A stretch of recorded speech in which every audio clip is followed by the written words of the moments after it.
اللہ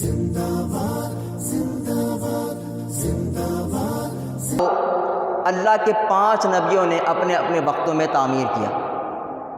سب سے پہلے حضرت آدم علیہ السلام نے حضرت حوا رضی اللہ تعالی عنہ سے جب ملاقات ہوئی تو اللہ نے آپ کو حکم دیا کہ کعبہ کی تعمیر کرو۔ چنانچہ حضرت حوا سلام اللہ علیہا وہ گارہ تیار کرتی ہیں اور حضرت ابراہیم علیہ السلام عمارت کی تعمیر کرتے ہیں۔ دوسری مرتبہ طوفان نوح کے بعد حضرت نوح علیہ السلام نے کعبہ کی تعمیر فرمائی۔ یہی وجہ ہے کہ حضرت نوح علیہ السلام کو آدم ثانی بھی کہا جاتا ہے۔ تیسرا حضرت ابراہیم اور چوتھے حضرت اسماعیل علیہ السلام نے کعبہ کی تعمیر فرمائی، اور آپ نے اسی بنیاد پر کعبہ کو تعمیر کیا جس بنیاد پر حضرت نوح علیہ السلام نے اس کو چھوڑا تھا۔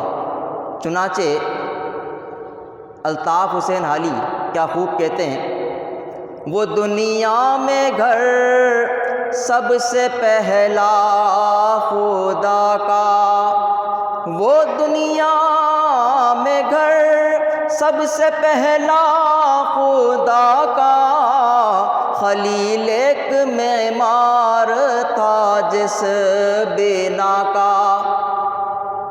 4 نبی ہو گئے، اور 5ویں ہمارے نبی پاک علیہ الصلوۃ والسلام نے کعبہ کو تعمیر کیا اور اپنے دست مبارک سے حضور علیہ الصلوۃ والسلام نے حجر اسود کو اٹھا کر کعبہ میں نصب کیا۔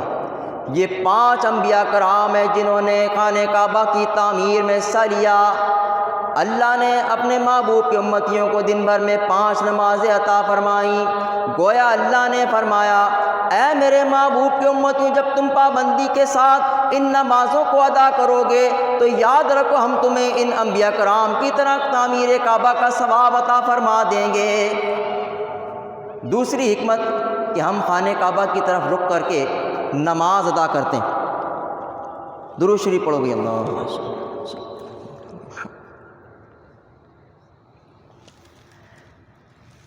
کعبہ کی تعمیر، اس کی بنیادوں میں 5 پتھر لگائے گئے۔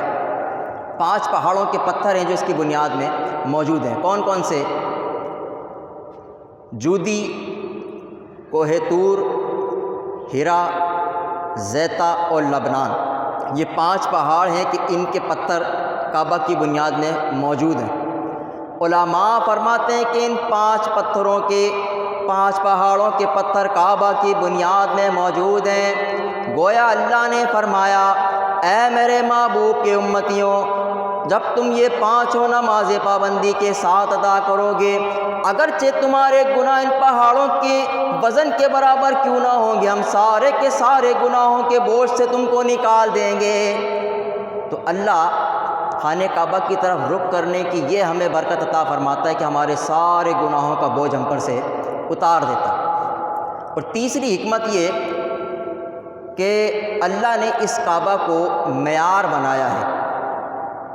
دیکھو، حضرت آدم علیہ السلام کو اللہ نے حکم دیا فرشتوں کو کہ وہ آدم کو سجدہ کرے، چنانچہ سب نے سجدہ کیا لیکن ابلیس نے سجدہ نہیں کیا۔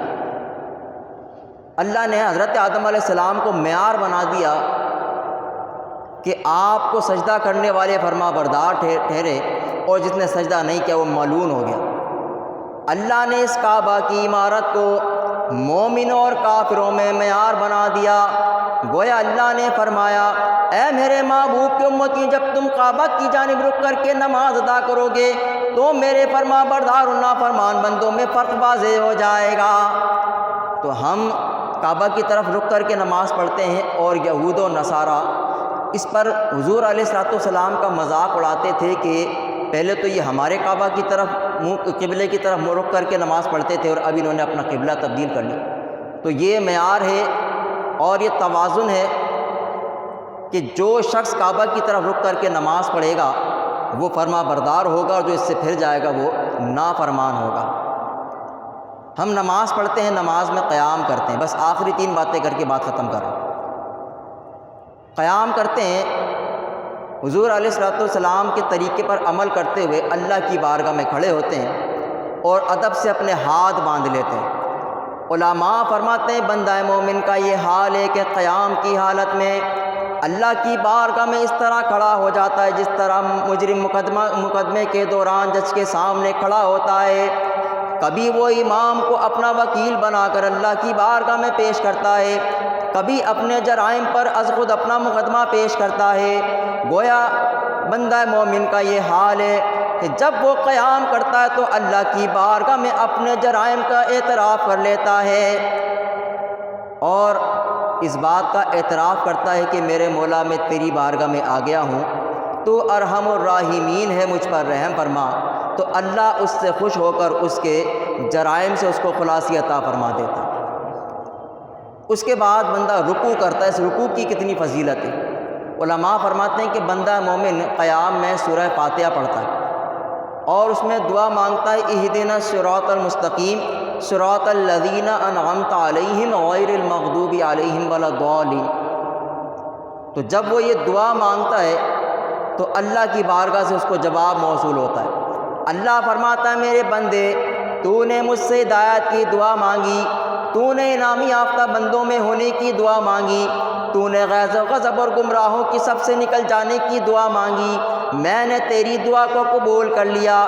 بندہ مومن اس کے شکر میں اپنے سر اور کمر کو اللہ کی بارگاہ میں جھکا دیتا ہے اور اللہ سے دعا مانگتا ہے، یا اللہ میرا سر اور کمر تیری بارگاہ میں جھکے ہیں، یا اللہ تو جس طرح چاہے میری کمر میں طاقت عطا فرما اور جو کچھ اچھے خیالات ہو میرے ذہن میں عطا فرما تاکہ میں تیرے دین کی خدمت کیا کروں، تاکہ میں نیکیاں کیا کروں۔ تو سر اور کمر کو اللہ کی بارگاہ میں جھکا دیتا ہے۔ اس کے بعد بندہ سجدہ کرتا ہے، اور یہ سجدہ کتنی بڑی نعمت ہے۔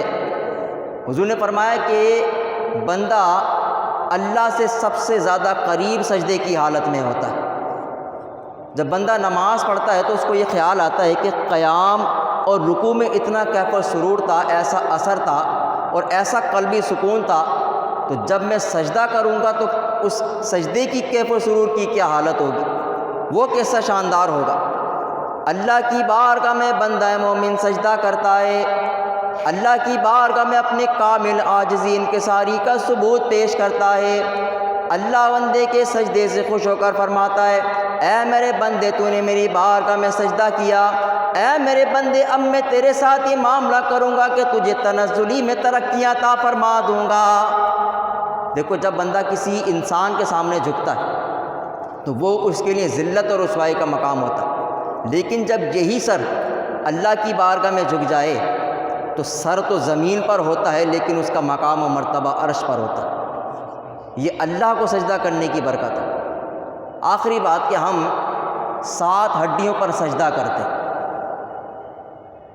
سر اور ناک، یہ 1، 2 ہاتھ، 2 گھٹنے اور 2 پیر، یہ 7 ہڈیاں ہیں جن پر ہم سجدہ کرتے ہیں۔ اللہ نے انسان کے چہرے میں 7 سوراخ ایسے عطا فرمائے ہیں جو اللہ کی بڑی نعمت ہے۔ 2 کان، 2 آنکھیں، 2 ناک اور 1 منہ، یہ 7 سوراخ ہیں جو اللہ کی بڑی نعمت ہیں۔ علماء فرماتے ہیں کہ انسان ساری زندگی نعمتوں کا شکر ادا کرتا رہے لیکن وہ شکر ادا نہیں کر پائے۔ اللہ نے ان نعمتوں کے شکریہ کا ایک طریقہ عطا فرمایا۔ گویا اللہ نے فرمایا، اے میرے محبوب کے امتی، جب تم 7 ہڈیوں پر میری بارگاہ میں سجدہ کرو گے تو ان نعمتوں کا شکرانہ خود بخود ادا ہو جائے گا۔ تو ہم نماز پڑھتے ہیں، یہ نماز کی چند فضیلتیں میں نے آپ حضرات کے سامنے اور حکمتیں بیان کی۔ پابندی کے ساتھ نماز ادا کرنا ہر عاقل بالغ سمجھدار مسلمان پر فرض ہے کہ جب سے مرد اور عورت بالغ ہو جائیں ان پر نماز فرض ہو جاتی ہے۔ اللہ سے دعا ہے کہ اللہ ہمیں پابندی کے ساتھ نماز با جماعت ادا کرنے کی توفیق عطا فرمائے اور قیامت تک آنے والی ہماری نسلوں کو نماز کا پابند بنائے۔ وآخر دعوانا ان الحمد للہ رب العالمین۔ زندہ باد۔